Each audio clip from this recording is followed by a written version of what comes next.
Here's here, legendary NFL coach won 6 Super Bowl titles with the New England Patriots, but now he's off to a pretty rocky start in his new role leading a college football team. The UNC Tar Heels kicked off their season with a string of dismal losses, and there are reports that it is a disaster behind the scenes, with Belichick's management style coming into question.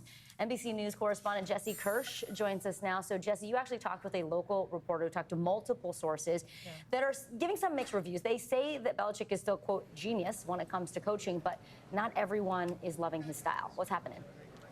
Yeah, so we spoke with Pat Welter, sports anchor for our affiliate in Raleigh, North Carolina, WRAL. He told me he spoke with about 10 people. We're talking about UNC players, parents of players, at least one person who's on the coaching staff, and athletic department sources. Again, all that according to the WRAL anchor I spoke with.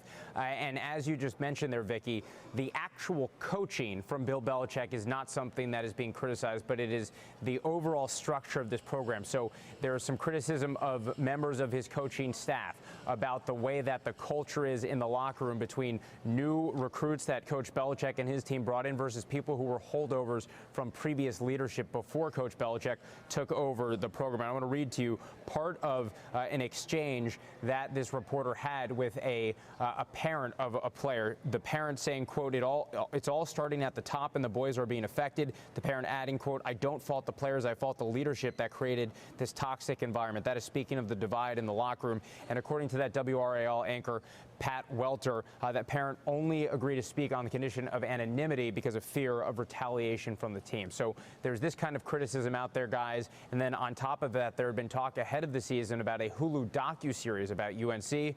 But now sources confirmed to NBC News that that docuseries is no longer in development. We reached out to Hulu for a comment on this, but the company has not put out an official statement on this. We've reached out to UNC as well as Coach Belichick, but we have not heard back. I have to give a shout out to all those local reporters and anchors you mentioned at WRAL and even the Daily Tar Heel down there on Chapel Hill. They're doing incredible reporting on this. And I'm curious how much of this criticism is cultural, because in Carolina we do things a little differently. And, you know, we kill them with kindness. We have a rhythm to the way that we operate with one another. So I'm really curious to see how this plays out. Jesse Kirsch for us. Jesse, thanks.